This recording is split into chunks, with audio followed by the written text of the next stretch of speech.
It can get pretty cold and wet in the winter months, so let's give Jessie here a little home she can call her own. I'm going to show you how to build a dog kennel. Turning Jessie's life from this to this. These are the tools and materials I'm going to need to make my dog kennel. Most of the timber's been pre-cut at Bunnings, but I will need to do some miter cuts later on. We use an external timber because this dog kennel is going to go outside so we can keep our puppy nice and dry in all kinds of weather conditions. Let's put the door frame for our kennel together. All of our timber's already cut, so we just need to lay it out where it needs to be and then nail it all together. You can screw it together if you wish. Make sure you measure and mark your timber for where your studs are going to go before you nail it all together.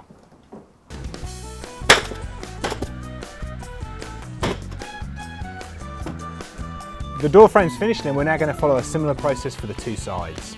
As we want our roof on an angle, we're going to do some mitered cuts. We've got our miters cut, so let's nail together the frame.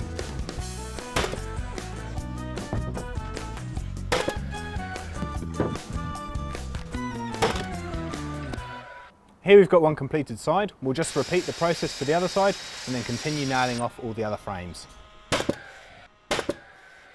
We're now going to put a floor down to keep our pooch nice and warm during the winter.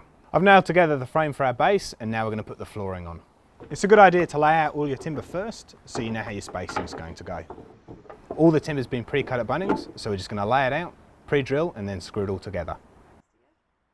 When spacing out my boards, I've left a small gap. This is to allow for expansion and contraction during the changes of the seasons and also to allow a bit of ventilation. We've now got our base and our frames completed. All we need to do now is put it all together. It's as simple as laying the frame out and then just nailing it to the base. The next thing to do is to install some stops for the weatherboard. This will just make it all look nice and neat. I need to measure the length of my stops and then cut them off. I'm going to do this against the frame so I don't make any mistakes.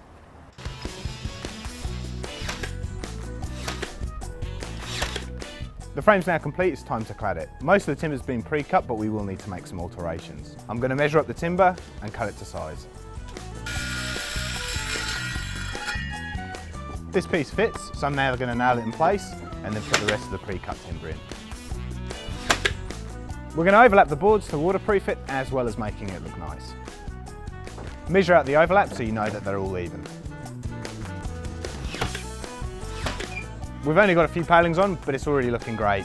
We're just going to repeat the process for all the sides, making sure we cut out for the doors and for our angles on the roof. Make sure you mark out and cut around your door. It can be any size you want, make sure it suits your dog.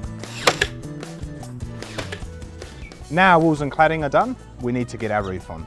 All this timber has been pre-cut at Bunnings as well, so it's nice and simple. All we need to do, place the frame on top, make sure there's a little overhang and nail it all together. Lay your mini orb onto your roof frame, use your two timber battens to secure it into place.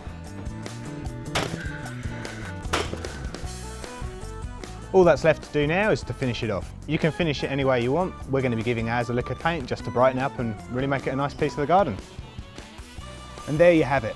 Somewhere to keep our dog Jessie nice and warm in the winter, plus the colour really adds something to the back garden. What do you think, Jess?